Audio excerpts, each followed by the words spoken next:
आरहत वाङ्मय में कहा गया है, दुम पत्त ए पंडुय ए जहा, निवडई राई गणान अच्छय, एवं मनुयान जीवियम समयम गोयम मापमाय। उत्तरज्जयनानी जैन आगमों में एक कथा प्रसंग युक्त तत्व विद्या प्रतिबोधक और आध्यात्मिक दिशा दर्शक आगम है। गौतम के नाम संदेश दिया गया और कहा गया कि समय मात्र भी गौतम प्रमाद मत करो, जागरूक रहो और इस मानव जीवन का अंकन करो। यह मानव जीवन है कैसा? नश्वर स्वभाव वाला है। जैसे पका हुआ पान वृक्ष से गिर जाता है, इसी प्रकार मनुष्यों का जीवन भी कभी समाप्त हो जाता है। इसलिए तुम समय मात्र भी प्रमाद मत करो। आदमी के जीवन में समय का बहुत महत्व होता है। हालांकि समय का अंकन कौन कितना करता है यह अलग बात है, पर है बहुत महत्वपूर्ण चीज। आगम वाङ्मय में कहा गया, क्षणम जाना ही पंडिये। हे पंडित, तुम क्षण को जानो, समय का अंकन करो, समय को पहचानना चाहिए। दुनिया में बढ़िया आदमी वह होता है जो अपने समय का बढ़िया उपयोग करता है। दुनिया में घटिया आदमी वह होता है जो अपने समय का घटिया उपयोग करता है। मनुष्य को ध्यान यह देना चाहिए कि मेरा समय किस में बीत रहा है। साधारण कार्यों में या आलस्य में समय जा रहा है, अथवा मैं कोई महत्वपूर्ण कार्य अपने जीवन में कर रहा हूँ। समय तो सबको मिलता है और सबका बीत भी जाता है। बादल बरसता है, बादल तो आसपास सब जगह प्रायः बरस जाता है। बादल के बरसे हुए पानी का उपयोग क्या होता है? वह पानी गंदी नाली में भी जा सकता है और उस पानी को कहीं इकट्ठा कर लिया जाए या खेतों में वह पानी पड़े तो कितना उपयोगी और लाभदायी भी हो सकता है। तो समय तो सबको मिलता है, उसका उपयोग कौन आदमी क्या करता है यह विशेष बात होती है। आचार्य भिक्षु ने अपने समय का कैसा उपयोग किया। एक ओर साधुत्व का जीवन और दूसरी ओर संघर्ष और फिर साथ में साहित्य का सृजन, कितना उन्होंने समय का बढ़िया उपयोग किया होगा। जैन शासन में अनेक संप्रदाय हैं और श्वेतांबर परंपरा में 13 पंथ संप्रदाय, जिसके जनक कह दें, प्रणेता कह दें, प्रवर्तक कह दें, संस्थापक कह दें, जो भी उपयुक्त शब्द हो, वे आचार्य भिक्षु हैं। आज से करीब 257 वर्ष पहले शुरू हुआ यह धर्म संघ। राजस्थान के गांवों में या मेवाड़ में शुरू हुआ यह धर्म संघ कलकत्ता तक पहुंच गया, विदेश तक पहुंच गया। एक बीज होता है कितना विराट रूप धारण कर लेता है। हमारे धर्म संघ में परम पूज्य कालूगणी तक कोई कोलकाता नहीं पधारे थे आचार्यों में। आचार्य तुलसी ही एक ऐसे आचार्य हुए या तेरा पंथ में प्रथम आचार्य हुए जो महासभा भवन पधारे थे, और कोई आचार्य उनसे पहले भवन पहले इतना था भी नहीं, होगा भी नहीं, और कलकत्ता भी नहीं पधारे। तो गुरुदेव तुलसी ने मानो कोई संकल्प किया या कल्पना की, चिंतन किया, राजस्थान से चलकर कोलकाता पधार गए थे। आज परम पूज्य गुरुदेव तुलसी के इतिहास की पुनरावृत्ति फिर हो रही है कि मैं भी उनका शिष्य आज यहाँ कोलकाता में भी पहुँच गया हूँ और उस परिसर में पहुँच गया हूँ जहाँ गुरुदेव तुलसी ने चातुर्मासिक प्रवास किया था। 58 वर्ष पहले का वह इतिहास इस रूप में पुनरावृत्त हो गया है कि मैं भी यहाँ आ गया हूँ।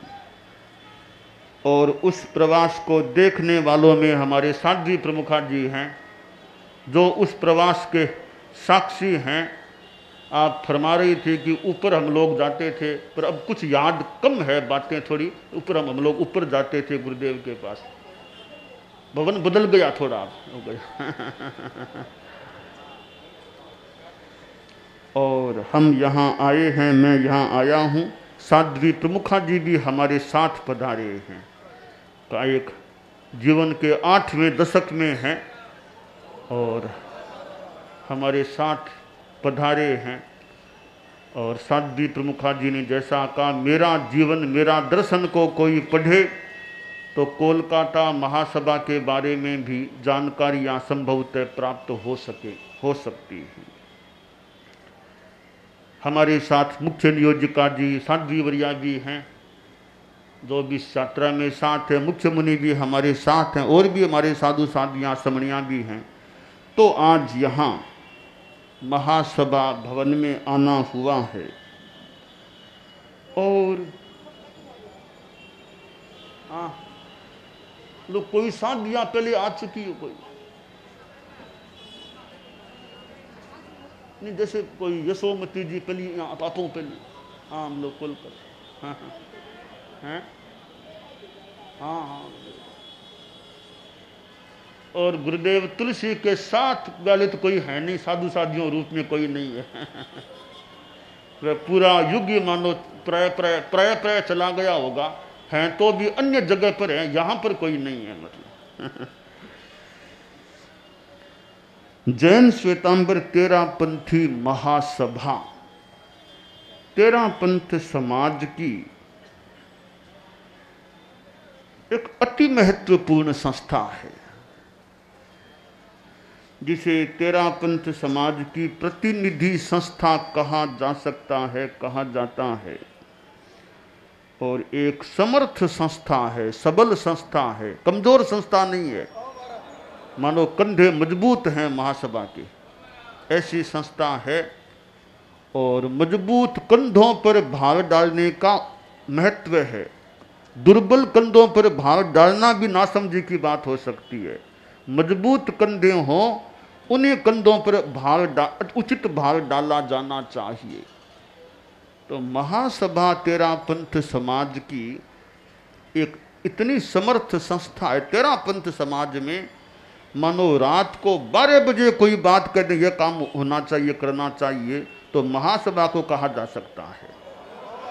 महासभा के लिए लगभग कोई शंका का अवकाश नहीं कि यह काम कैसे कभी कदो महासभा को यह काम करना है। तो ऐसी एक तेरापंथ समाज की समर्थ संस्था है, क्योंकि और संस्थाओं की कुछ कुछ सीमाएं कईयों की है। महिला मंडल है तो केवल महिलाएं उसकी सदस्याएं हो सकती हैं। युवक परिषद में केवल युवक ही उसके सदस्य बन सकते हैं। तो महासभा ऐसी है जिसमें श्राविकाएं हों, श्रावक हों, युवक हों, वृद्ध हों, सबका यूँ यथा व्यवस्था समावेश हो सकता है। इसलिए ये महासभा एक विशिष्ट संस्था है और एक व्यापक संस्था है।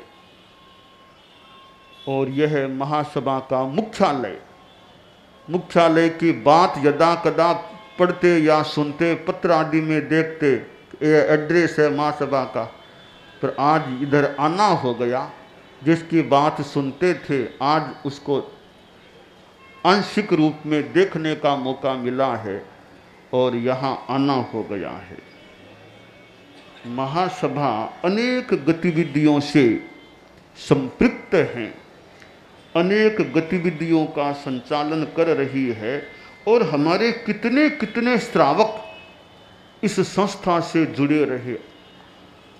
100 वर्षों से ज़्यादा का इतिहास बताया गया है। हमारे पुराने कितने कितने श्रावक इस संस्था को योगदान देने वाले रहे हैं, इस संस्था को पल्लवित पुष्पित संपोषित करने वाले रहे हैं।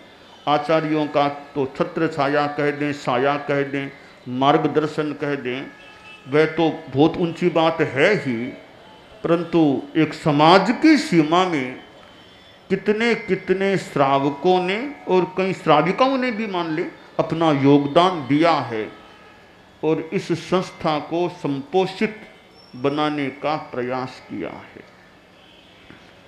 महासभा के कार्यकर्ता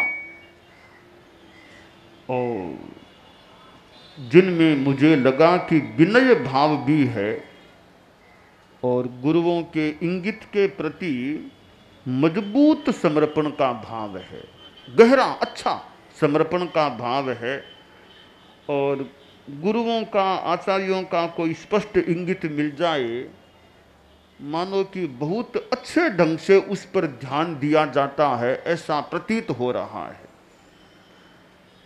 तो ऐसी संस्था का होना एक समाज के सौभाग्य की बात है कि ऐसी संस्था तेरा पंथ समाज में है। और संस्था को समाज से शक्ति मिलती है, क्योंकि संस्था को भी तो पोषण चाहिए। गाय दूध देती है तो गाय को भी चारा तो चाहिए ना खाने के लिए, वो तो उसको देना पड़ेगा। तो गाय को चारा आदि जो खाद्य सामग्री दी जाती है तो बदले में गाय कितना दूध देती है। तो महासभा एक ऐसी गाय है जिसे चारा तो समाज से मिलना चाहिए, बाद में दूध उससे प्राप्त किया जा सकता है जो शरीर के लिए संपोषक होता है। तो समाज के द्वारा और उधर धर्मसंघ द्वारा महासभा को संपोषण अपेक्षित होता है और उसके बदले में फिर प्रतिफल के रूप में महासभा समाज को सुरक्षा क्या व्यवस्था क्या देने में अपना योगदान देती है। मेरे सामने भी कितने कार्यकर्ता बैठे हैं जिन्होंने कुछ निकट अतीत में और वर्तमान में सेवाएं दी हैं और दे रहे हैं और अपना समय भी लगाते हैं, शक्ति भी लगाते हैं, श्रम लगाते हैं और सेवा करते हैं। तो ऐसी संस्था की सेवा करना, फिर निर्विद्य प्रवृत्तियों में योगदान देना एक अपने आप में महत्वपूर्ण बात हो जाती है। परम पूज्य कालूगणी के युग में संस्था का जन्म हुआ।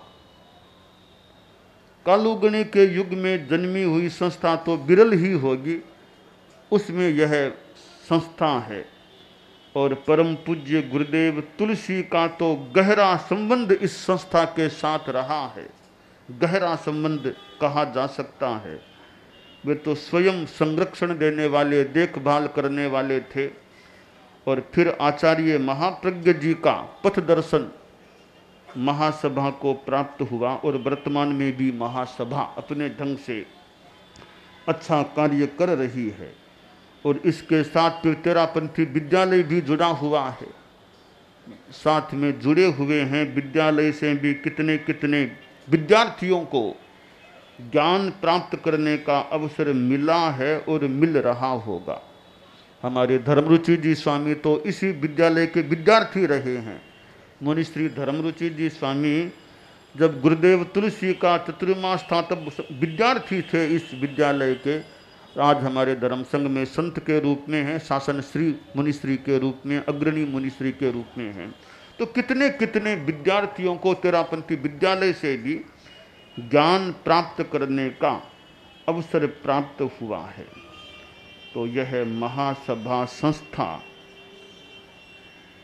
और खूब मजबूत बने और मजबूत बनी रहे और आध्यात्मिक धार्मिक गतिविधियों को संचालित करने में अपना निरंतर योगदान देती रहे और कार्यकर्ताओं में खूब अच्छा उत्साह बना रहे और उनका स्वयं का जीवन भी इतना अच्छा कि दूसरों को भी प्रेरणा मिलती रहे और खूब पारदृश्यता हर कार्य में जितनी उचित हो पारदृश्यता बनी रहे।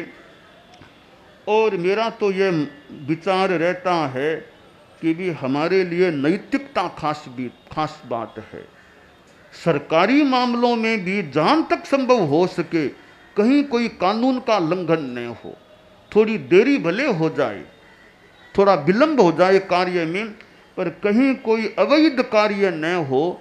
कार्य में बिल्कुल पारदर्शिता, जो सरकार के नियम हैं, कानून है, प्रशासन की व्यवस्था है, जहाँ तक, बाकी तो आप गृहस्थ हैं, जहाँ तक संभव हो सके सरकारी कानून का कहीं अतिक्रमण नहीं, अच्छे ढंग से काम हो, भले आर्थिक मामला हो, भले और कोई व्यवस्था का मामला हो, ये कानून का कहीं उल्लंघन नहीं, क्योंकि कानून अपने आप में बड़ी चीज होती है। महासभा का तो प्रसंग है। मैं तो इस निमित्त से तेरापंथ की सभी संस्थाओं के लिए यह चाहता हूँ कि जहाँ तक संभव हो सके कोई भी संघीय संस्था है वो सरकारी कानून के उल्लंघन से जितना ज़्यादा से ज़्यादा प्रयास करके उल्लंघन से बचने का प्रयास करना चाहिए, कहीं कोई कानून का उल्लंघन न हो। और जहाँ कहीं कोई टैक्स आदि का मामला अगर हो तो वहाँ भी कोई गड़बड़ नहीं होनी चाहिए, क्योंकि जिस पैसे की अधिकारी सरकार है तो सरकार अधिकारी है, वो पैसा संस्था अपने पास क्यों रखे। तो पैसे का भी कोई मामला अगर हो तो वहाँ भी टैक्स का मामला, कोई भी मामला हो तो सरकार का के अधिकार का हक का पैसा है वो संस्था को रखना भी नहीं चाहिए, भी कहीं कोई अप्रामाणिकता न हो, इसके प्रति जागरूकता रहनी चाहिए। और जो अनुदान आते हैं, अच्छा मैं होगा भी, होना चाहिए भी कि अनुदान के मामले में भी बहुत स्पष्टता, कहीं कोई कच्चा पक्का एक नंबर दो ऐसी सब बातें नहीं, एकदम साफ सुथरा काम रहे, एकदम साफ सुथरा काम है। हमारी कोई कच्चा पक्का दो बातें कुछ नहीं, सिर्फ एक ही बात हमारी, दो बातें नहीं होनी चाहिए। ऐसा संस्था में रहे, साफ सुथरापन रहे, आर्थिक शुचिता के मामले में कहीं कोई डर नहीं, घबराहट नहीं, कोई आके कभी देख लो बोले, सब हमारा काम साफ है।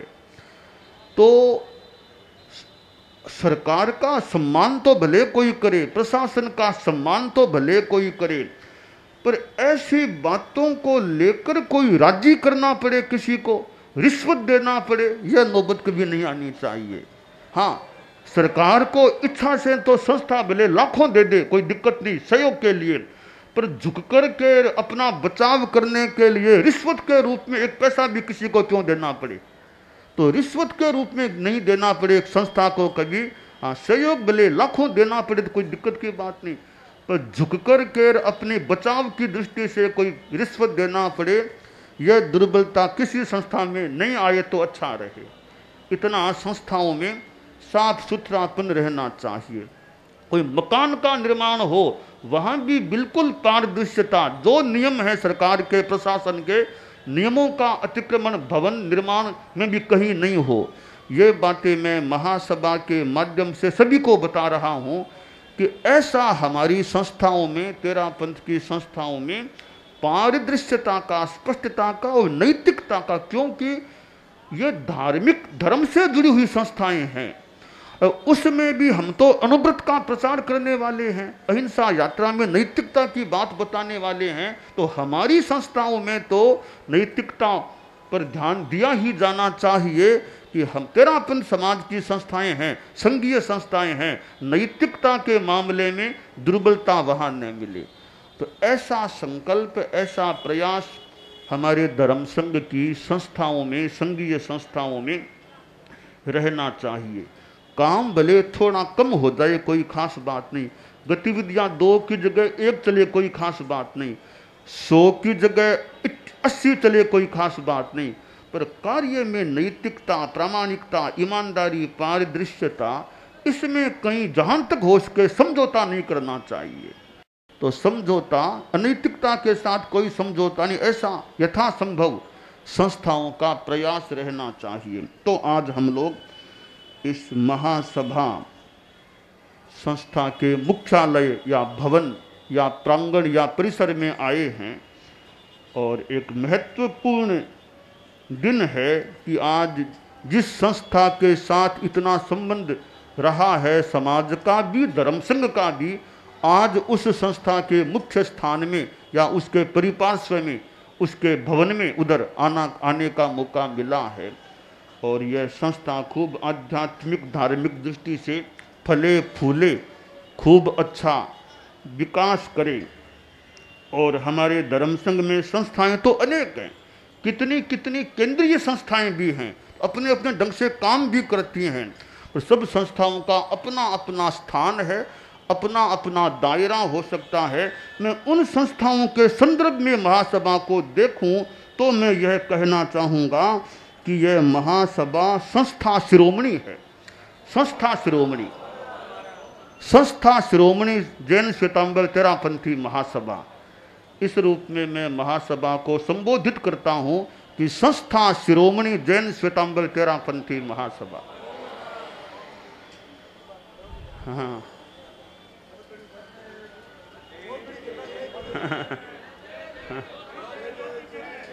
ठीक है। तो इस संस्था का अपना गौरव है, यह संस्था खूब अच्छा काम करे और खूब अच्छा आध्यात्मिक धार्मिक विकास करे।